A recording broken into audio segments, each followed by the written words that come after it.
Yeah, there's no moisture left in me. I'm almost dust. Yeah, when he comes, it goes. That's literally it, yeah. Not even It's like lying. when you squeeze that. Bill's talking When from you squeeze experience, though. It's when you squeeze a bottle of baby powder.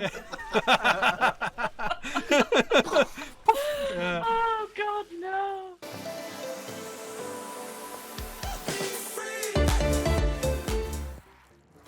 Hey, what's up, feckers? How you all doing? Now, Saryn's rework, revamp or revisit dropped on PC last night, and I think it's fair to say that she's a changed Warframe. Once again, we gotta get used to how she works, and of course her builds again, like we had when she changed from being a miasma spamming Warframe to being a spore spamming Warframe.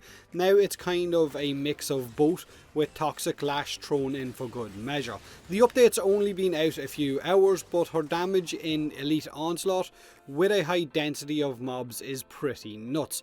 On lower level missions, however, Saryn really struggles to keep those spores active due to the fact that it scales up and kills everything really quickly, but I guess you could just cast Miasma on lower level missions instead. Now, no longer is Saryn the viral spreading Warframe that she once was, where you could just put one of those viral spores out there and watch it spread onto everything within range.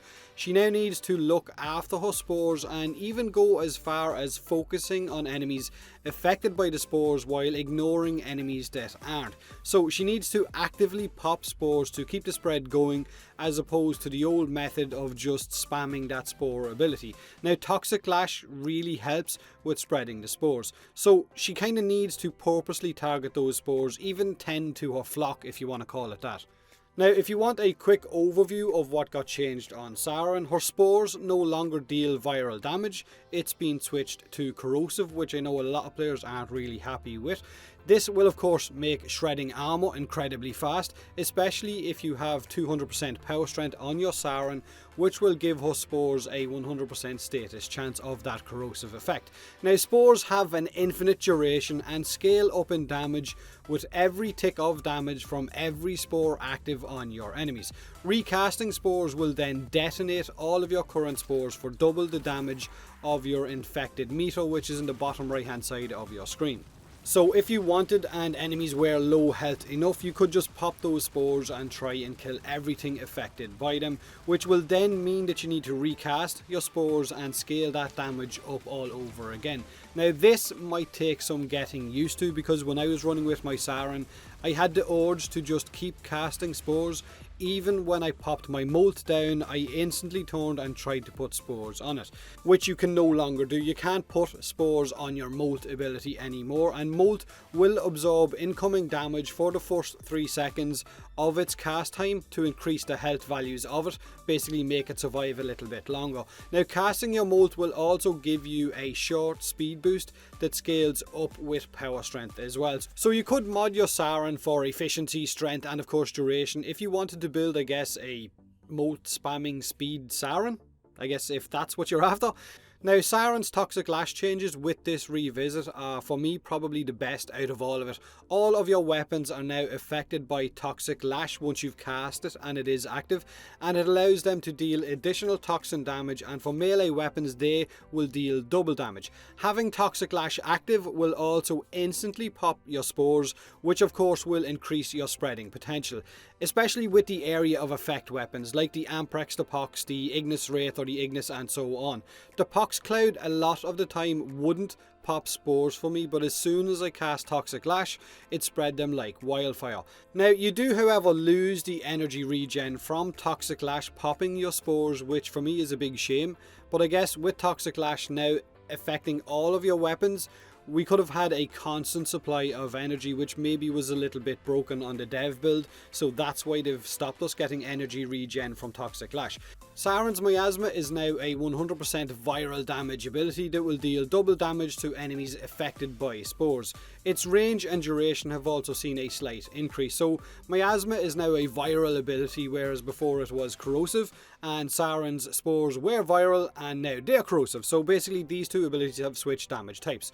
Her miasma now has got a pretty large range or area of effect, and when you combine it with the spores and of course those viral effects ticking every second that it's active, you can burn enemies down really fast. So because of this and how the spores work, and as well how Toxic Lash amplifies everything, I feel like Saryn has got a little bit more synergy than she had before. Now the long and the short of Saryn right now is that in normal missions or low level missions, her spore spreading potential is pretty bad because you won't have a high density of enemies, and the damage of those spores scales and kills things way before you can spread those spores too much. Which means you're going to be casting it more often, which also means more energy being spent, and because you're no longer getting energy back via Toxic Lash, it's a little bit annoying. But in any mission with a high density of enemies, Saryn is incredible, and the damage boost from Toxic Lash is really nice. But even then, Saryn's spore spreading can be clunky at best because it kills so quickly, leaving you having to recast it and try and scale that damage up again and affect as many enemies as possible again. Enemies who die to those spores as well have less of a range when they try to spread those spores. Now the footage that you're watching from yesterday's stream on Twitch was from 8 zones of an Elite Onslaught, and each time we ran it, my Saryn had up on 75% of the total damage dealt, as well as well over 2,000 kills, and the majority of those were from spreading those spores. The spores basically done all the work for me. But at times I had some serious issues trying to keep that spore train active, and when its damage scaled too high, it would kill everything in 1 or 2 ticks and then leave me having to recast it and build it up again. But with 200% power strength, you will strip armor with your spores very quickly. So she doesn't have the same uptime or range on her spores as she had before, and it's not viral, which I guess is to balance the infinite damage scaling and duration of those spores now, because I'd imagine if her spores were the exact same as they were before but they just added that infinite damage scaling and duration onto it, then it might have seemed a little bit overpowered in the dev build, so that's why they've kind of compensated or balanced it out in this way. But even then, something feels off a little bit with spores right now. Sometimes they spread effortlessly, and then other times they don't spread to a guy that could be standing within touching distance of the one that is affected by those spores that you just popped. Sometimes I'll see enemies 1 floor below me or in another room affected by spores, and other times I don't. So maybe we'll get some clarification as to what's wrong with spores, or maybe they're a little bit broken or bugged or something right now, and maybe a hotfix that will be pushed out during the week will fix it. Now the Ignis, the Torrid, the Pox or the Zakti are all weapons that will probably give you the best results at spreading spores with Toxic Lash active. Even the Amprex, I guess, and if you want to see some additional numbers just because you love to see those numbers spamming up on your screen, then mod for gas, because it is a lot of fun. Although I was having great fun with the Hystrix shooting fire needles while affected by Toxic Lash, and then throwing my Condition Overload glaive at things because there was so many different status effects on those enemies. Now Toxic Lash is probably the best thing with this update, especially with a melee weapon running Condition Overload. Saryn has got so many status effects already on enemies that melee weapons feel incredibly powerful.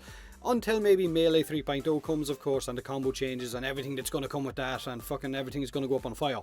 Now, like I said, I fully expect some hot fixes and tweaks to Saryn's abilities and the damage types between now and next week, because right now she is dealing an insane amount of damage and her spores just feel a little bit off in terms of how they're being spread. Now, I'm not going to lie, the loss of that room-wide viral effect on all of the enemies that we had before, kind of you do notice it, but at the same time, they've kind of balanced it out with this, I guess, burst high rate of damage that you can get with spores, provided that you can actually keep stuff alive long enough.